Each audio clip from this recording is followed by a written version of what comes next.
O Ibovespa caiu recentemente mais de 15% das cotações, gerando uma excelente janela de oportunidades para você que é investidor com visão de mais longo prazo. Nesse vídeo eu vou comentar sobre 8 ações seguras de setores perenes que estão muito baratas na Bolsa Brasileira. Então, sem muita enrolação, vamos para o vídeo. Lembrando que nada desse vídeo é uma recomendação de investimentos, eu já deixo o convite para você se inscrever nesse canal para não perder nenhum dos próximos vídeos. E recentemente tivemos uma boa correção na Bolsa Brasileira, principalmente influenciada pela retirada do dinheiro do investidor estrangeiro da nossa bolsa. Desde o dia 14 de abril, quando o Ibovespa chegou quase nos 200 mil pontos, o investidor estrangeiro começou a retirar recursos da nossa bolsa, onde ele tinha colocado bastante recursos na faixa de quase 70 bilhões nesse ano de 2026 e depois começou a retirar novamente esse dinheiro, chegando à faixa de 16 bilhões. Isso já gerou uma forte queda, principalmente em várias ações, principalmente em ações de setores perenes, que tem bastante liquidez,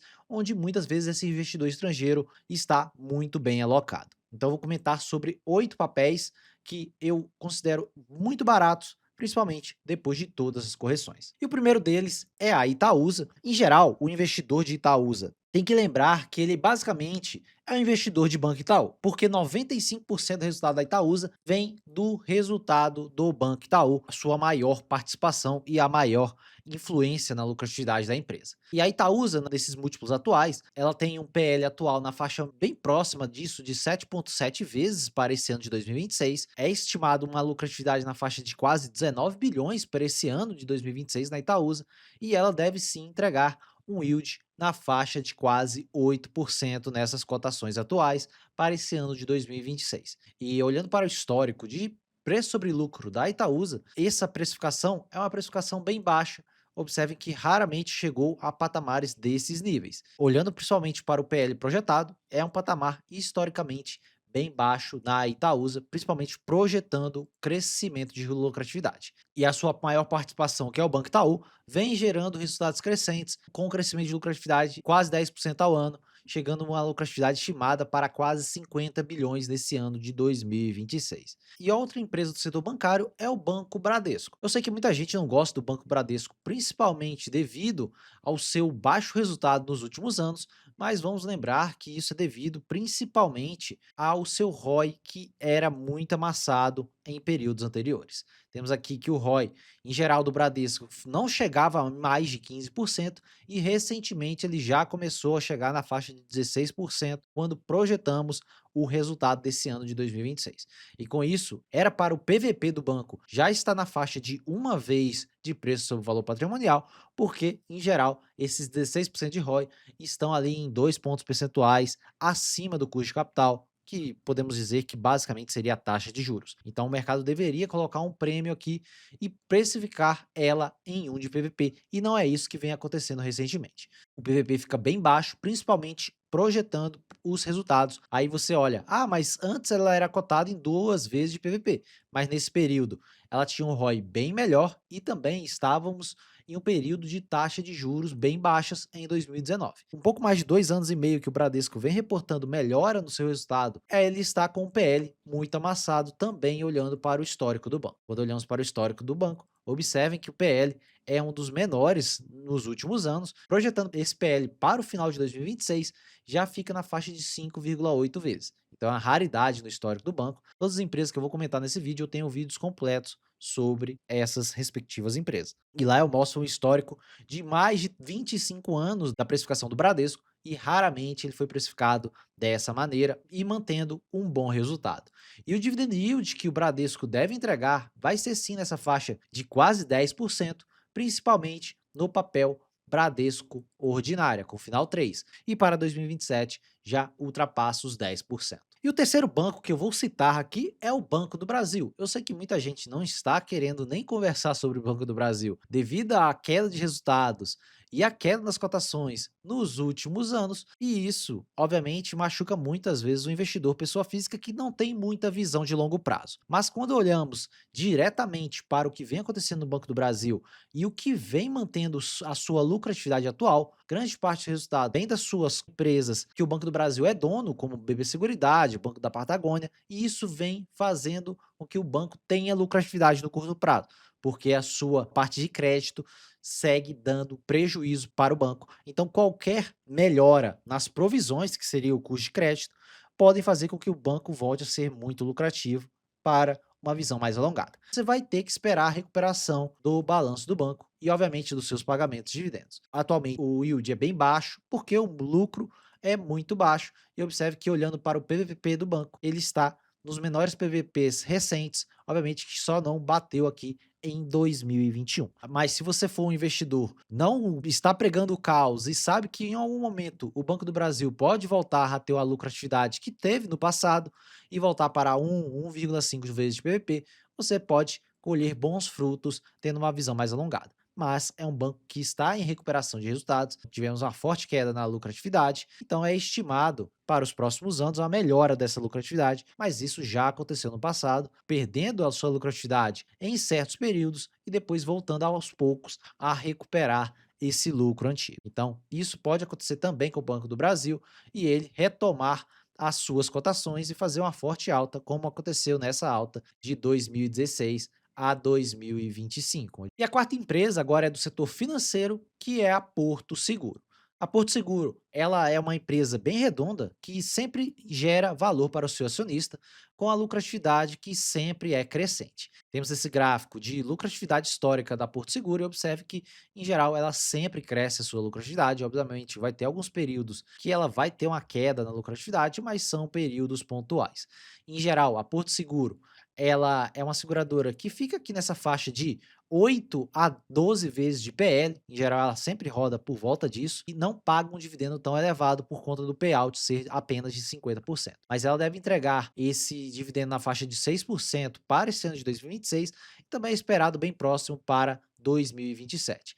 E o preço sobre lucro já é projetado abaixo de 8 vezes, olhando para 2027, principalmente se o resultado da sua operação bancária parar de ter aumento de inadimplência, que vem causando aumento das provisões, machucando o resultado do grupo inteiro do Porto. Se você é um investidor que tem uma visão mais alongada, é uma empresa que gera sim bastante valor ao seu acionista.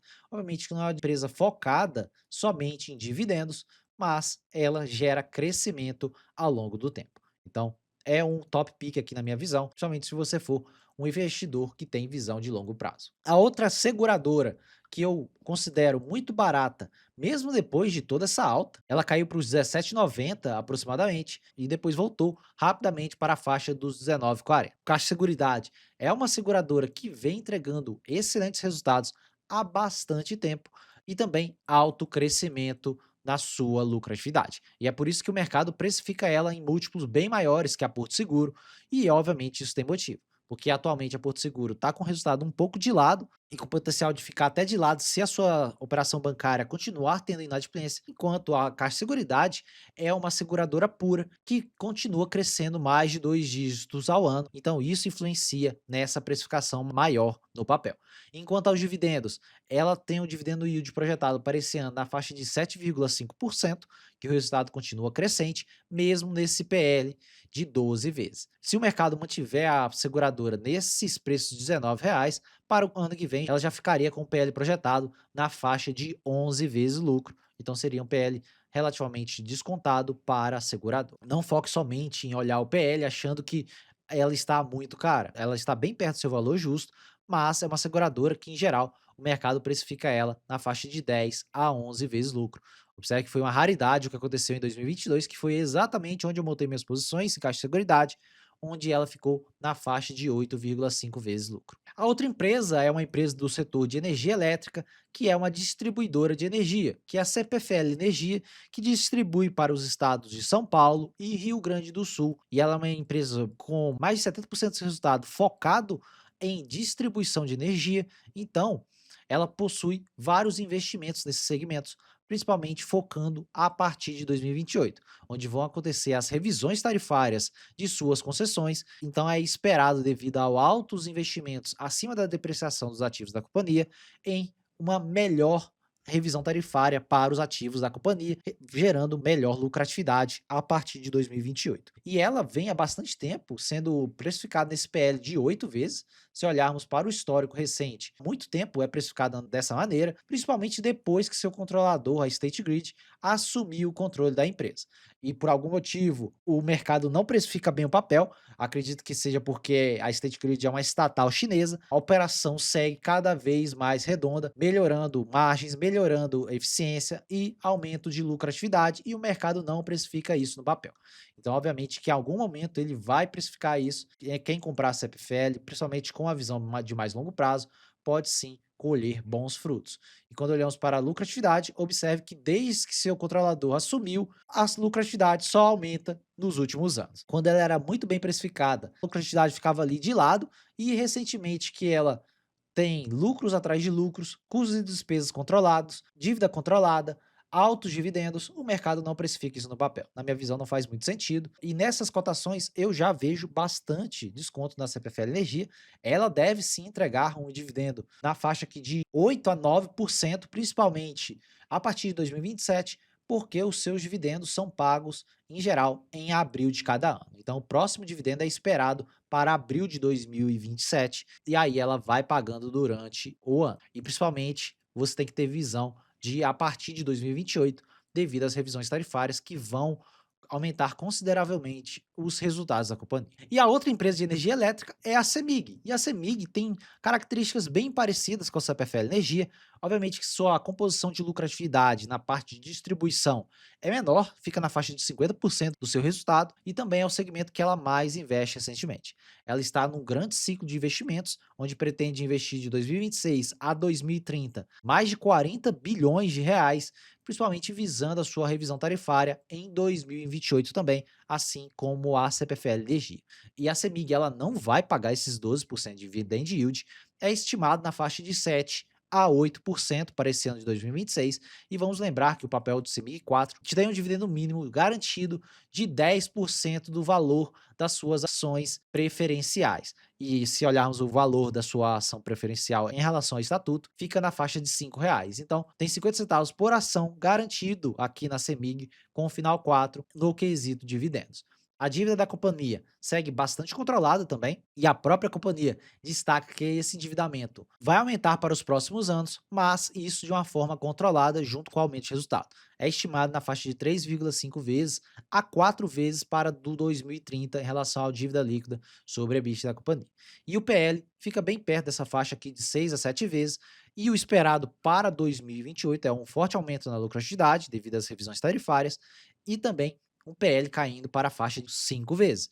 E o dividendo para 2028 é estimado na casa de 2 dígitos, se realmente acontecer essa forte revisão tarifária na CEMIG. Então é outra empresa que eu considero bastante descontada nesses 10,42. E a última empresa é do setor de telecom, que é a TIM. Também temos a Vivo e a Unifique aqui na nossa bolsa. A Vivo tem um payout um pouco menor que a TIM, em geral eles pagam uma quantidade em relação ao seu fluxo de caixa menor em proventos, e a TIM recentemente vem pagando mais de 100% do seu fluxo de caixa operacional em dividendos. E é estimado para esse ano de 2027 mais de 12% de dividend yield devido a essa forte queda nas cotações da empresa. E muitas vezes as pessoas perguntam por que aconteceu essa queda.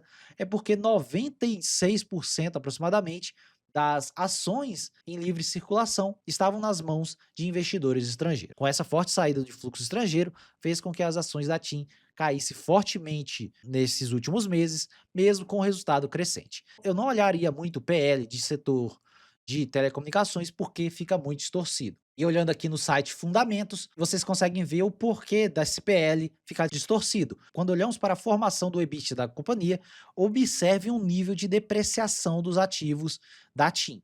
Em geral, isso também acontece na Vivo, então não é muito bom olhar para o PL desse tipo de empresa, porque ele fica muito distorcido. Em geral, é muito melhor olhar para o fluxo de caixa operacional. Aqui nesses sites como o Investidor 10, eles não mostram esse tipo de dado. Olhando para o preço sobre o fluxo de caixa operacional da companhia, está nos menores patamares dos últimos anos, chegando a 3 vezes a precificação em relação ao seu fluxo de caixa operacional, que é um indicador muito melhor para você olhar em setor como telecom e também setor de shoppings. E também, se olharmos para o indicador fluxo de caixa livre dividido pelo valor de mercado da companhia, temos que a TIM poderia entregar mais de 20% de dividend yield. Obviamente que isso aqui é antes das suas despesas com juros, porque o fluxo de caixa livre basicamente é o fluxo de caixa operacional menos os investimentos. Então ainda falta o gasto da companhia com juros, então isso diminuiria com a dívida da empresa. Mas observe que ela gera bastante caixa e em relação à sua precificação, ela está nos menores patamares dos últimos anos, principalmente olhando para esse outro indicador. Então realmente a TIM é um ativo muito barato quando olhamos para a companhia. E no quesito PL projetado e os dividendos esperados de cada uma dessas empresas, temos aqui os PLs projetados. Obviamente que eu coloco o PL da TIM aqui, mas é só por conta da minha planilha. Se você quiser ter acesso a essa planilha, é só virar membro aqui no canal, clicar no botão aqui embaixo no YouTube de Seja Membro e efetuar o pagamento para você ter acesso à área de membros, onde vai ter lá postagens minhas com o link da planilha, vídeos exclusivos e tudo mais aqui na área de membros do YouTube. E temos aqui, em relação a todas essas companhias, Bradesco com PL projetado de 5,8, dividendo de 8,7, a TIM 12% de yield é projetado, Banco do Brasil 4,7, um dividendo muito baixo, realmente é esperar a recuperação dos resultados do banco. CEMIG na faixa de quase 8%, obviamente eu considerei 60% de payout, o mínimo, que em geral o mínimo é 50, eu considerei um pouco mais. CPFL Energia na faixa de 9 vezes de PL, mas segue entregando um bom yield e também um potencial crescimento a partir de 2028, tanto CEMIG quanto CPFL Energia. Itaúsa continua tendo um ótimo resultado, principalmente devido ao Banco Itaú, com yield na faixa de 8%. Caixa Seguridade, 12% de PL projetado, para o ano que vem já fica na faixa de 11 vezes e o yield de quase 8%. E Porto Seguro, 8,5 vezes de PL e o yield para o ano que vem fica na faixa de 5,9 vezes. Se você quiser ter acesso a essa planilha completa, onde você vai ter o preço teto, mais segurança, retorno total esperado e prêmio de risco em relação aos títulos públicos, só ser membro aqui do canal para ter acesso a essa planilha. Então é isso, pessoal. Comentei sobre várias ações que são de setores muito seguros aqui na nossa bolsa, continuam crescendo resultados, mesmo com essa queda recente nas cotações. Então, como eu destaquei, se você é um investidor que tem visão de longo prazo, podem ser sim ótimas empresas para você estudar profundamente e talvez até colocar na sua carteira. Dessa empresa eu tenho na minha carteira a CEMIG, a CPFL Energia, o Banco do Brasil, que é uma posição grande na minha carteira, Caixa Seguridade, que é a minha maior posição na minha carteira, Itaúsa eu tenho uma posição pequena na carteira, Bradesco eu sigo de olho e TIM eu também sigo de olho para quem sabe colocar na minha carteira. Então já deixa aqui o comentário, qual desses ativos você tem na sua carteira, o que você comprou, o que você vendeu, o que você vem fazendo com essas empresas. Também, se você gostou desse vídeo, já deixa o like, que ajuda muito na divulgação do vídeo e entrega mais vídeos como esse para você. E se você é novo por aqui, se inscreva nesse canal para você não perder nenhum dos próximos vídeos. Então por esse vídeo é só, meu nome é Thiago Cardoso e eu te vejo no próximo vídeo.